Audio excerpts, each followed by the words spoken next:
Acabaram as eliminatórias. O Brasil fez a pior campanha da história. Neymar tá fora da seleção. Estamos em crise. Tá tudo uma merda. Tá tudo uma merda. E tá completando aí os 24 anos sem título mundial.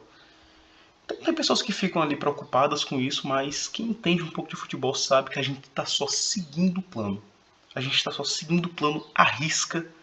Então agora o que é que falta? Já plantamos a crise, já tá tudo nos conformes. O que é que falta? Acertar o esquema tático.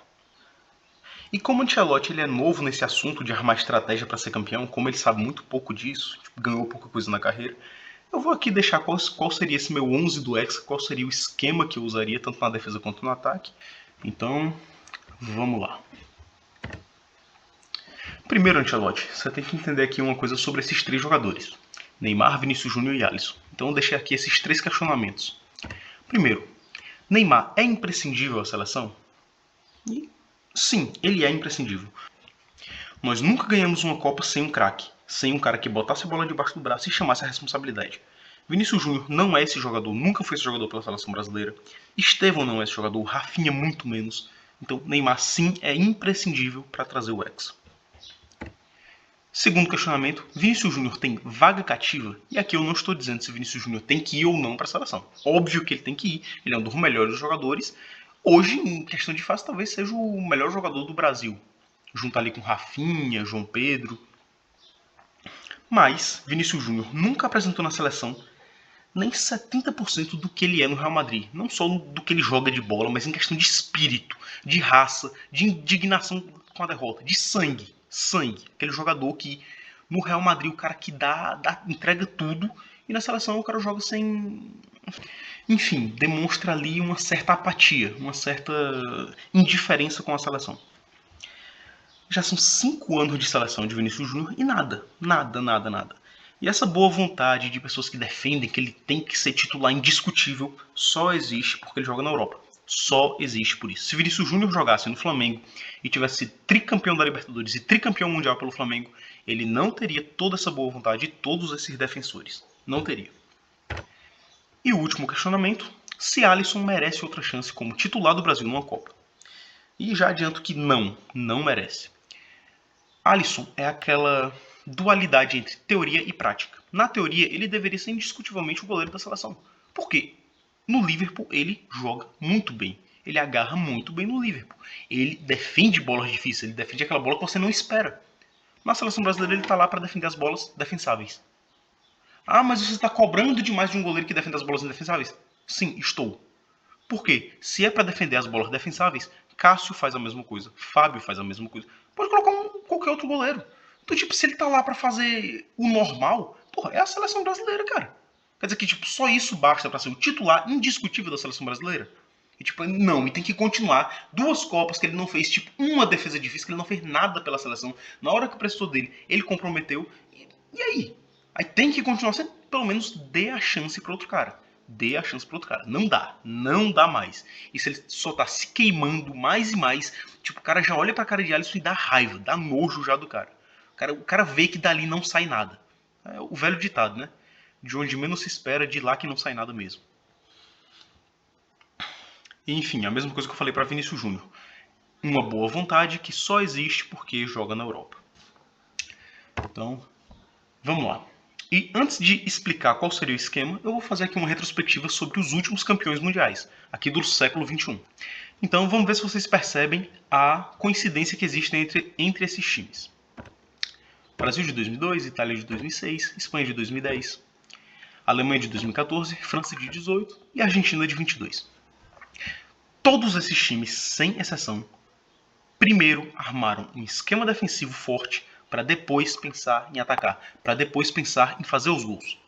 Você pega aqui, por exemplo, o Brasil de 2002, que jogava com praticamente 3 zagueiros. Edmilson era um volante, mas que recuava para fazer uma linha de 3, com Lúcio e Roque Júnior. Você tinha ali os 2 laterais que jogavam como alas, mas que eram laterais, que defendiam. Você ainda tinha Gilberto Silva e Cleberson fechando ali. Eram 7 jogadores de marcação. E aí Ronaldinho, Rivaldo e Ronaldo podiam jogar sem preocupação de ter que voltar para defender. Você tinha 7 defensores para correr por eles. A Itália de 2006, a maior escola de defensores da história, que jogava com uma linha de 4 atrás, jogava com outra linha de 4 no meio campo, Camoranesi e Perrota, que eram jogadores mais atacantes, mas que na Copa os caras não deram um chute no gol, jogaram de volantes. A Itália de 2006 jogava basicamente com 4 volantes. E aí Totti e Luca Toni podiam ficar ali sem tanta responsabilidade para marcar. A Espanha de 2010 jogava com 5 meio-campistas: Busquets, Xabi Alonso, Xavi, Iniesta, Pedro e Davi Villa, que também voltava para marcar.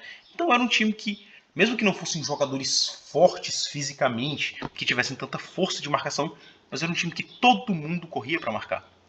Depois você se preocupava com o ataque. A Alemanha de 2014, 5 jogadores no meio campo, só Klose lá na frente. A França de 2018 jogava com 3 atacantes, Giroud, Griezmann e Mbappé, mas jogava com 3 monstros no meio campo, com Matuidi, Kanté e Pogba. Aí você fala, mas Matuidi era uma merda de jogador. Era uma merda de jogador, mas é o tipo de cara que equilibra um time. É o tipo de cara que faz um time ser campeão. Por quê? Na hora que Griezmann olha e vê que tem Matuidi no time, ele fala, cara, Matuidi olha pra Griezmann e fala, Griezmann, pode ir, Mbappé pode subir, Giroud pode subir, porque aqui eu garanto. Aqui eu vou correr por vocês 3. Kanté a mesma coisa, corre por 2, 3 jogadores. Pogba não é nem esse jogador tão raçudo, mas na Copa de 18 ele foi esse jogador. Então, cara, faz diferença. O meio campo é o coração do time. Mesma coisa a Argentina de 22. Di Maria, Julián Álvares e Messi no ataque.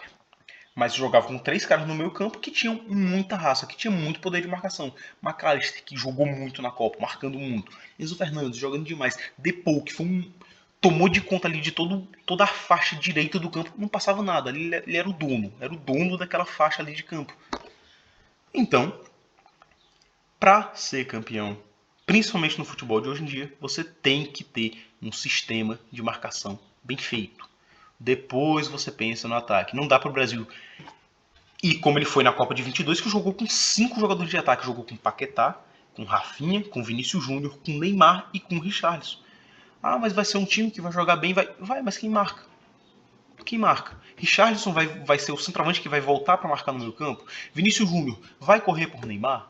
Vai correr? Você não vê ele fazendo isso. Você não vê ele sendo um jogador que tem essa humildade mais hoje em dia.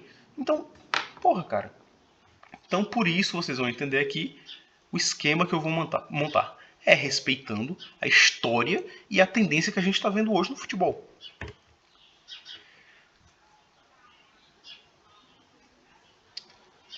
Então, finalmente, vamos falar do esquema dos jogadores que eu escalaria. Escalaria ali o time num 4-3-3. Então, no gol, eu não colocaria Alisson, daria uma chance para Ederson. Ederson, para mim, todas as vezes que jogou pela seleção, ele não comprometeu. Teve poucas chances, mas qual é a diferença de Ederson para Alisson ali em nível do que jogam no City e no Liverpool? Não tem essa diferença toda. Então, para mim, eu daria uma chance ali para Ederson. O sistema defensivo seria uma dupla de zaga com Gabriel Magalhães e Marquinhos, Caio Henrique na lateral esquerda, e na lateral direita eu colocaria Éder Militão. Por que não colocar um lateral direito de ofício? Porque o Brasil não tem um lateral que preste hoje. Um lateral que preste. O Wesley tem muita força, marca bem. O Wesley não acerta um cruzamento. Quem torce pro Flamengo sabe disso. O Wesley era um excelente jogador. Era um excelente jogador aqui pro futebol brasileiro. Mas quando você pensa que o cara ia ter que apoiar na seleção brasileira, o cara ia chegar e entregar a bola de volta pro time adversário, porque o cara não acerta um passe, não acerta um cruzamento. Cara, não dá. Isso não é jogador pra seleção. Então, já que não tem um grande lateral, pelo menos coloca um cara que vai marcar. Então, é um cara que vai equilibrar ali o time, não vai subir para apoiar, mas vai equilibrar o sistema defensivo. Indo aqui para o meu campo, colocaria 3 jogadores que tanto são técnicos quanto têm poder de marcação. Jogadores jovens que iam correr. Não adianta, o meu campo é o coração do time. Já adianto, não escalaria Casemiro. Por quê? Porque Casemiro não é mais aquele jogador. Não é mais o jogador que foi no Real Madrid. Não é, mas anda muito longe disso. Não tem mais. Erra passe pra caralho. Coisa que ele não errava. Não tem mais a mesma velocidade. Não tem mais a mesma força. Os caras escalam Casemiro pelo nome. Mas, meu amigo, um nome não ganha jogo. Não ganha. Eu não escalaria. Casemiro, a gente passou 4 anos, entre 2018 e 2022, falando que se fosse Casemiro contra a Bélgica, teria sido diferente. Lukaku não ia ter feito o que fez com o Fernandinho naquele lance. Casemiro ia ter passado Lukaku no barro. Ia ter matado ali Lukaku. E quando foi para fazer isso contra o Modric, contra o parceiro dele de Real Madrid, ele não fez. Então assim, caiu por terra. E eu era um dos que falavam isso. Que tipo, porra, com Casemiro ele seria diferente. Não foi. Não foi. Teoria e prática. Na teoria teria sido diferente, na prática não foi. Então, o meu meio campo seria Ederson, da Atalanta. Esse cara joga demais. Desde a época do Fortaleza, esse cara era um monstro para marcar. Técnico, sabia jogar. Irmão, cobria ali o campo inteiro. Lembra muito ali o estilo de Ramires. Era nesse estilo. Meu volante seria ele.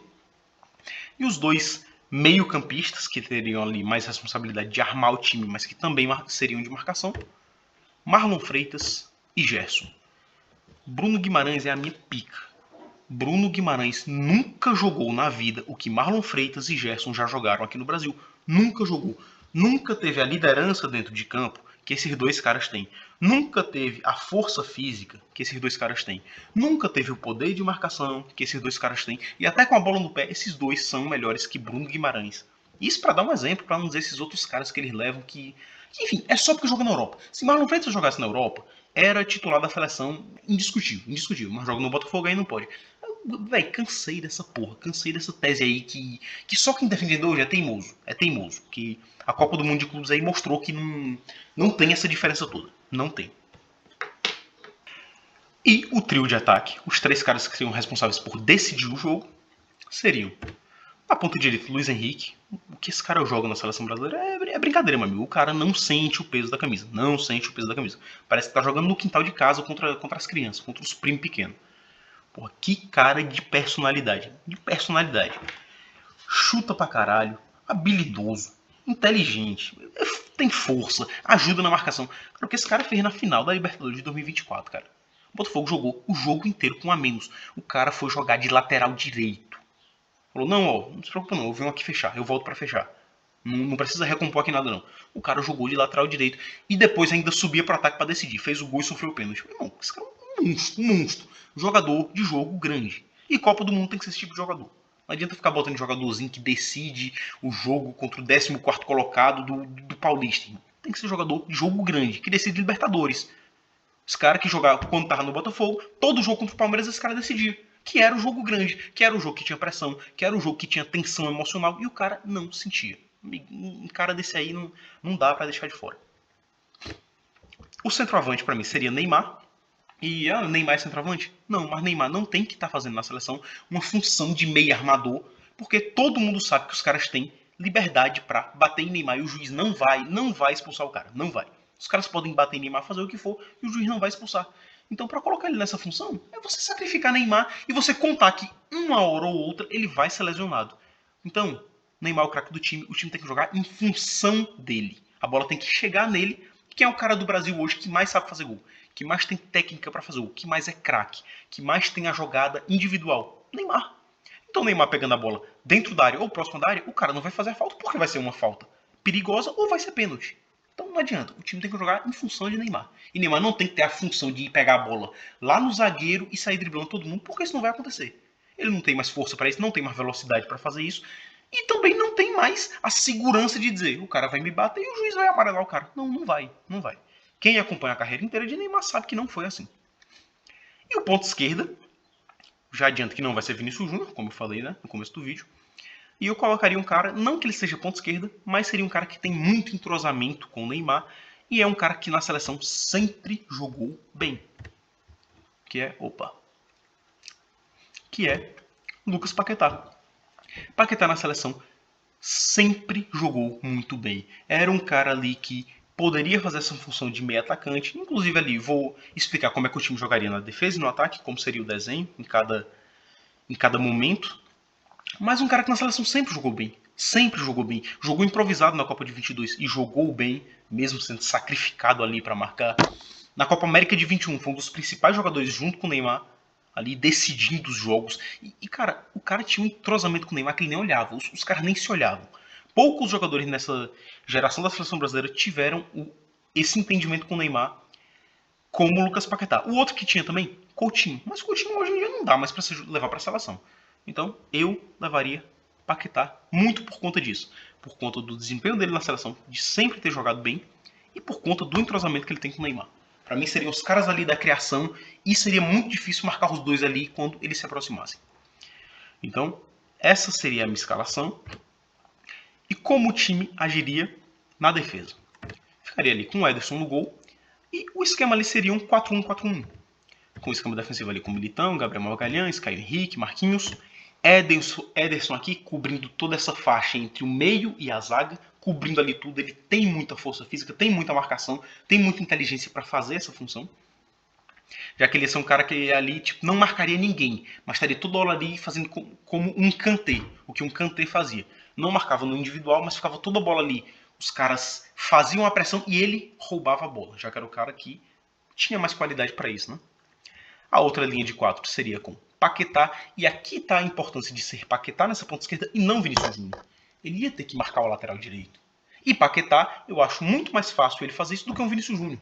Que eu não vejo ele fazer isso no Real Madrid. Eu não vejo ele ter mais essa humildade que ele já teve durante a carreira, mas hoje em dia ele não tem mais. De, por exemplo, ó, tu vai correr.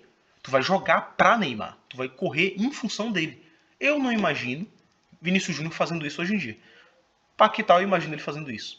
Eu acho que um técnico convenceria ele a fazer isso sem nenhum problema. Marlon Freitas e Gerson, compondo aqui o meio campo. E na ponta direita, para marcar o lateral esquerdo do outro time, né? Luiz Henrique.